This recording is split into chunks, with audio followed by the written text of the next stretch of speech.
আমি আগেই বলেছি প্রয়োজনে গুলি খাবো, সবার আগে দাঁড়িয়ে যাব, কিন্তু আমার সমাবেশ আপনারা বানচাল করতে পারবেন না।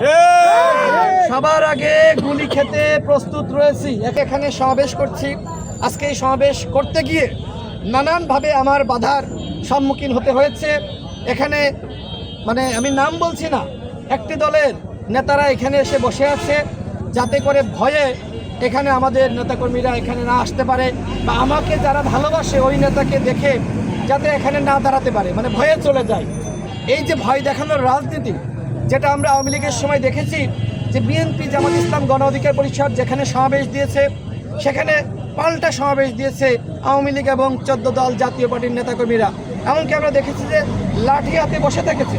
তো এখন যদি আমরা তৃণমূলে দেখি যে আমাদের সমাবেশকে বানচাল করার জন্য আজকে নানান ধরনের চক্রান্ত, আজকে বিভিন্ন বাজারে আমি যে সমাবেশ করছি, আপনারা সাংবাদিক ভাইয়েরা আপনারা তো সাক্ষী, শুধুমাত্র আমার সমাবেশ স্থলে না, আমরা দেখতে পাচ্ছি যে ছাদে বসে, দোকানের ছাদে বা রাস্তার ওই পারে মানুষ কিন্তু আমার বক্তব্য শোনার জন্য আসছে।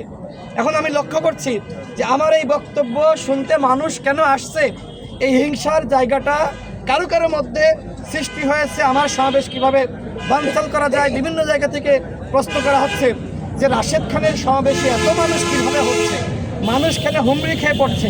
আমি তাদের উদ্দেশ্যে বলতে চাই, এই ঝিনাইদহ জেলাতে রাশেদ খানের বিরুদ্ধে কোনো চাঁদাবাজির অভিযোগ আছে না, কোনো দুর্নীতি করার অভিযোগ আছে, কোনো টেন্ডারবাজির অভিযোগ আছে? টেলিভিশনে বা সংবাদ মাধ্যমে কখনো রাশেদ খানের বিরুদ্ধে দুর্নীতি বা অন্যান্য অন্যায় অপরাধের সংবাদ প্রকাশিত হয়েছে? তাহলে আমি এই জেলার সন্তান, আমি এই জেলার মানুষের জন্য কাজ করছি, সারা বাংলাদেশের অধিকার এবং মর্যাদা প্রতিষ্ঠার জন্য কাজ করছি।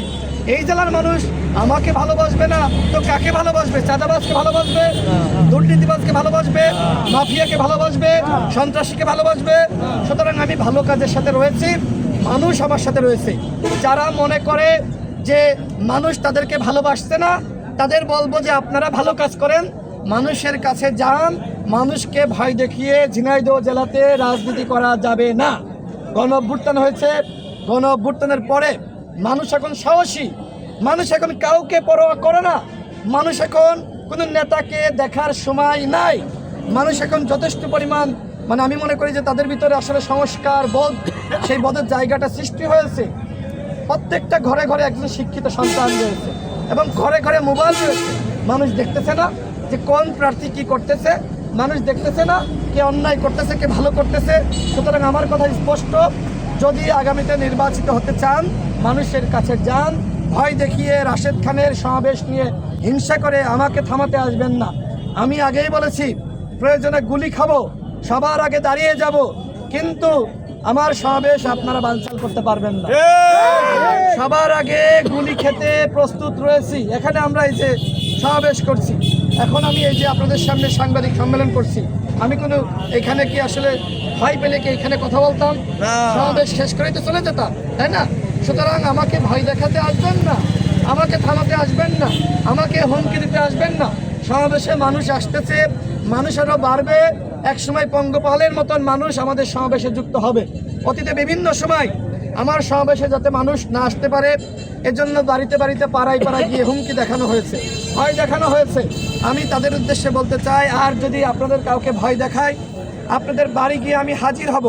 এবং এখনো পর্যন্ত যারা এই কাজগুলো করছে, আমি নাম বলছি না, আজকে এই সমাবেশটা যাতে বানচাল হয়, চেয়ার খালি থাকে এবং যে কোনোভাবে এই সমাবেশটা বন্ধ করা যায়, এই জন্য চক্রান্ত করা হয়েছিল। কিন্তু সমাবেশ কি বন্ধ হয়েছে? বরং রাস্তার এই পাশে ওই পাশে, ছাদে বলেন এবং বিভিন্ন জায়গায়, এমনকি মঞ্চের পিছনেও অনেকে দাঁড়িয়ে আমার বক্তব্য শুনেছে না? সুতরাং আপনারা মানুষের কাছে যান, মানুষের কথা বলেন, মানুষ আপনাদের কথা শোনার জন্য পাগলের মতন ছুটে আসবে। কিন্তু যদি মানুষকে ভয় দেখাতে যান তাহলে আপনারা পাগল হয়ে যাবেন। আর কোনো প্রশ্ন?